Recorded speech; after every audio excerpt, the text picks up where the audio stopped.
All right, so welcome back, everyone. Get ready, because today we're going deep, deep, deep into some global trends and surprises. And let me tell you, we found some seriously thought-provoking stuff. Oh, yeah. Like what? Well, we've got news stories covering everything from, like, a renewed debate about birthright citizenship in the U.S. to Koreans, like, flocking to China for vacation. And, get this, Americans raising chickens in their backyards. Wow, that's quite a range. It is. So buckle up, everybody. This is going to be a wild ride. You ready to dive in? Absolutely. Let's do it. Okay, first up, the U.S. former President Trump, well, he's stirring things up again. This time he's challenging birthright citizenship. Birthright citizenship, huh? Yeah, he's saying that, children who are born in the U.S. to undocumented immigrants, they shouldn't automatically become citizens. Interesting. Yeah, and he's basing his argument on the 14th Amendment, which says anyone born on U.S. soil is a citizen, but he says that wasn't the original intention. I see. Well, that's a complex issue, for sure. The 14th Amendment, that goes back to 1868. It was mainly meant to guarantee citizenship to, formerly enslaved people. Right. So Trump's interpretation, it kind of goes against what most legal experts say, and it's facing a ton of legal challenges. Plus, it really taps into this bigger, debate we have in the U.S. about immigration policy. Oh, absolutely. It's definitely a hot-button issue. Strong feelings on both sides, for sure. Definitely. Okay, and speaking of Trump, have you heard of this thing called Trump trade? Trump trade? Yeah, Trump trade. It's actually influencing how some people are investing.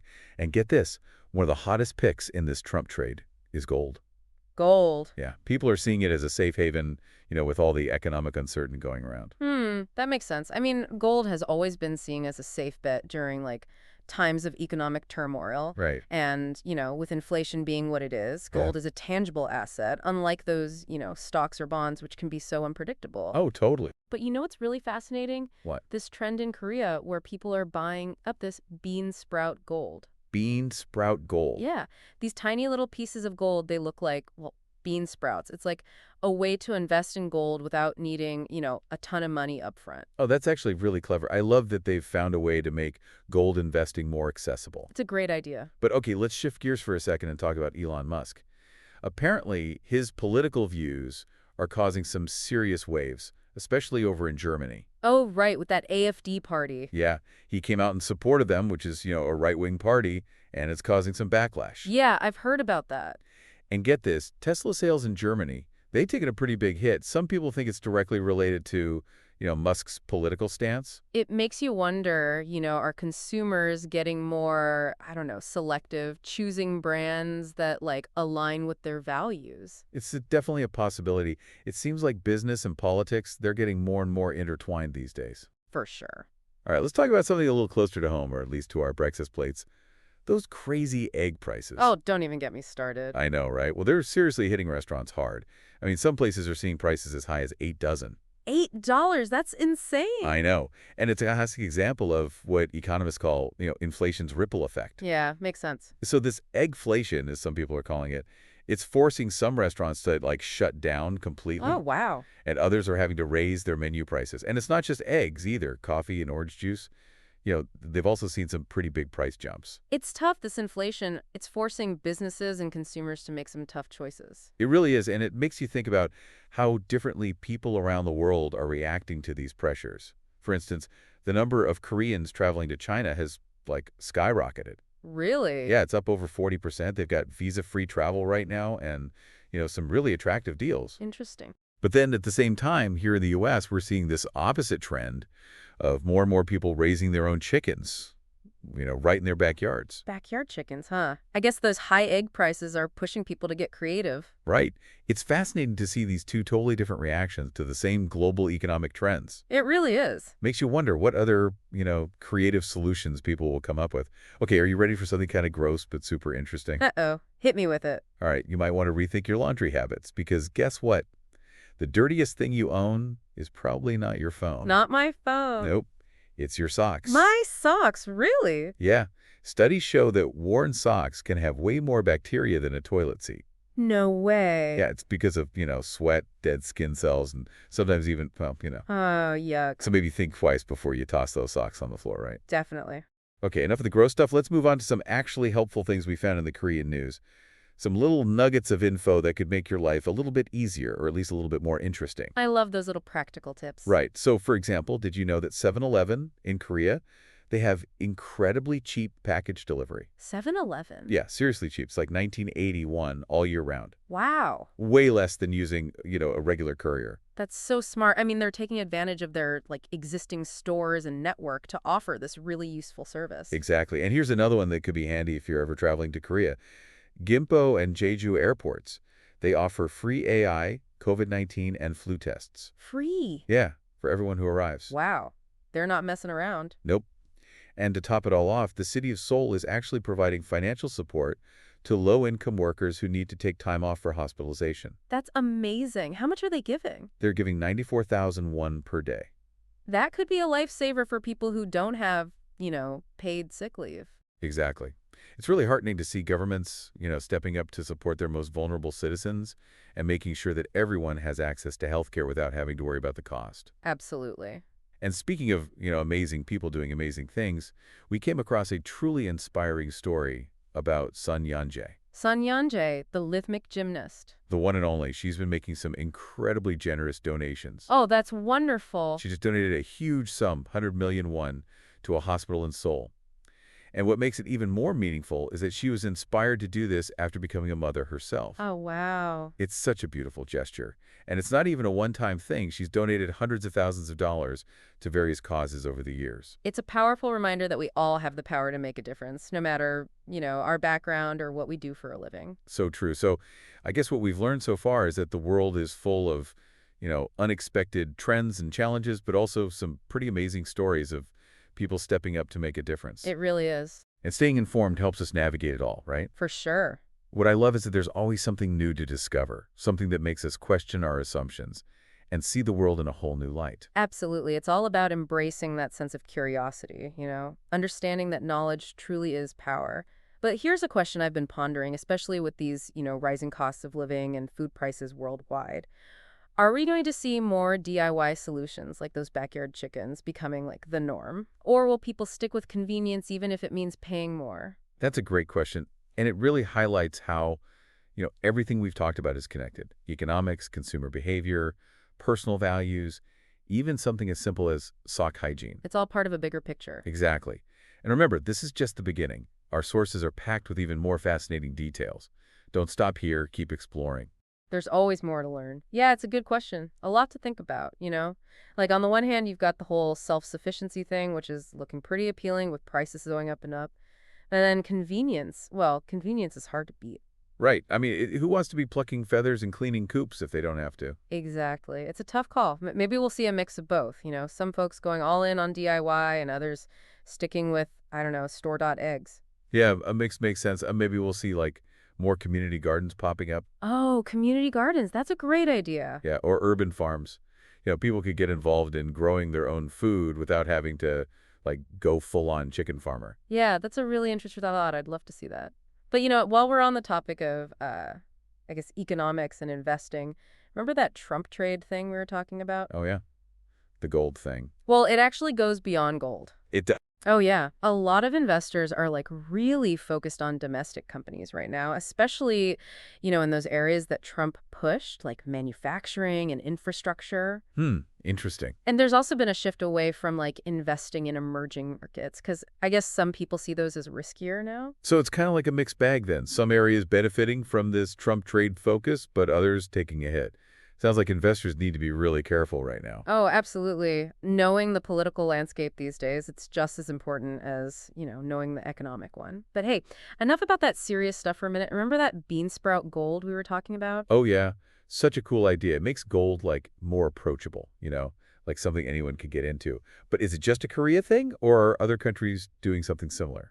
That's a great question. The bean sprout gold itself might be unique to Korea, but the bigger trend, micro-investing, that's definitely global. Micro-investing? Yeah, more and more people are looking for ways to invest small amounts of money, often through apps and online platforms. So it's kind of like they're making investing, more accessible. Exactly. It breaks down those, traditional barriers and lets people participate in the financial markets however they want. It's a pretty cool development when you think about it. But speaking of accessible things, let's not forget about those free health screenings at the Korean airports. Oh, right, the AI, COVID, and flu tests. Yeah, can you imagine landing in a new country and being able to get checked for all that right there in the airport? It would definitely make traveling less stressful. And, it's not just about peace of mind for travelers. It also acts as a kind of early warning system. Oh, right, for outbreaks. Yeah, exactly. Helps officials, respond quickly and try to prevent those diseases from spreading. So it's a win-win. Speaking of wins, let's not forget that even though it's not the most glamorous topic, taking care of our sock hygiene, well, that's a win for everyone too, right? You're right. Sometimes the most important things are the least exciting to talk about. But seriously, those bacteria levels? No joke. It's true. It's easy to forget about something as simple as, changing your socks regularly, but it really does matter. And it's not just about, avoiding smelly feet. That bacteria can actually lead to infections, especially if you have any, like, cuts or scrapes. Taking care of your feet in those socks, it's such a simple way to prevent bigger problems down the road. Small habits, big impact, right? Talk about everyday stuff. That 7-Eleven package delivery service in Korea, I wish we had that here. So convenient. I know, it's amazing. Makes you wonder what other creative solutions are out there, just waiting to be, discovered and shared. Right. Thinking outside the box. But okay, let's shift our focus back to the U.S. for a minute and talk a little more about this eggflation thing. Those high prices are really impacting people. Oh, yeah. It's a tough situation. It really highlights the challenges we're all facing with this rising inflation. Those egg prices, they're affecting everything. Restaurant menus, grocery bills, the whole 9 yards. And it's forcing businesses to, make some tough choices. I've even seen some restaurants adding, surcharges for eggs now. Oh, wow. It's a balancing act, right? Businesses, they need to stay afloat, but if they raise prices too much, well, that could drive customers away. Makes you wonder what kinds of, solutions they'll come up with to deal with this. Maybe we'll see, more of those plant-based egg alternatives becoming popular. Oh, yeah, that's a good point. People looking for, more affordable options. And sustainable options, too. It all ties into that, bigger trend of conscious consumerism, people being more thoughtful about, where their food comes from and the impact it has on the planet. I love that. It's great to see people being more mindful. Gives me hope. But let's go back to those contrasting travel trends we were talking about for a second. The Koreans traveling to China like crazy, and then the Americans building chicken coops in their backyards. It's fascinating, isn't it? It really is. It shows how economics and cultural influences and even just personal priorities, they all play a part in how we react to what's happening in the world. Yeah, on one hand, you've got this allure of international travel, those visa-free policies and, amazing deals. But then on the other hand, there's this trend toward self-sufficiency, like people wanting to be more in control of where their food comes from, It's a good reminder that there's no one-size-fits-all response to these global trends. We all react differently based on our own, I don't know, circumstances and what matters to us. It's all part of what makes the world so interesting, right? But, there's one thing that seems to connect us all, no matter where we come from or what we believe, and that's generosity. That's so true. Speaking of generous people, remember that story about Sun Yanje, the rhythmic gymnast? Her story is so inspiring. Her donation to that Seoul hospital, it was just so heartwarming, especially knowing that it came from, her experience as a new mom. Yeah, it's a beautiful example of empathy and that desire to give back to others. And it's not even about the amount of money, really. It's about the heart behind it. Absolutely. It reminds us that we're all connected, and even small acts of kindness can have a ripple effect and make the world a better place. Exactly. And her story, it shows us that, we all have the power to contribute to building a more compassionate and just society. Such a powerful message. It's funny how we started this conversation talking about Trump trade and economic uncertainty, and now we're talking about generosity and giving back. It just goes to show you how everything is interconnected. Yeah, it all fits together somehow. Maybe the answer to that question about, self-sufficiency versus convenience, it's not about picking one or the other. It's about finding a balance. That's a great point. Maybe it's about recognizing that we're all in this together and that our individual choices, whether it's, raising chickens or investing in bean sprout gold or donating to a good cause, they can all contribute to something bigger. It's about embracing those, unexpected connections and the surprising trends and the stories that remind us just how complex the world really is. And it's about staying curious, staying informed, just engaging with it all, because even the smallest details can hold these profound insights and spark really interesting conversations. Wow. It's amazing to think about how we started this whole deep dive talking about birthright citizenship and Trump trade. And now here we are talking about generosity, sock hygiene, and like finding a balance between convenience and self-sufficiency. It's funny how these conversations go, right? You start in one place and end up somewhere completely different. But it's like along the way, you realize that all these seemingly random topics, they're actually connected in some way. It's like those choose-your-own-adventure books. Oh, yeah. You never knew exactly where the story was going to take you. Right. But it was always an adventure. And it's kind of like that with these news stories, too. Right. And just like in those books, the adventure, it's really in the choices we make. Exactly. Like, what path are we going to choose, right? Yeah, exactly. Are we going to embrace that self-sufficiency and, like, raise our own chickens? Are we going to try out that micro-investing thing, maybe with some bean sprout gold? Right. Will we, prioritize giving back to our communities? These are the big questions, right? They really are. And, they're the kind of questions that stick with you even after the conversation is over. Oh, absolutely. They make you, like, really think about your own values and, the impact you're having on the world. And you realize you're not just, like, watching all this stuff happen, You're actually part of it. Yeah, exactly. We're not just passive observers. Right. We're active participants. So, as we wrap up this deep dive, all these global news stories and trends, what have we learned? Well, for me, I think it's that knowledge is power, curiosity is key, and generosity, well, that's a gift that keeps on giving. Couldn't have said it better myself. And, hey, let's not forget about those socks. So true. A little hygiene goes a long way, people. Until next time, keep exploring, keep questioning, and keep those socks fresh.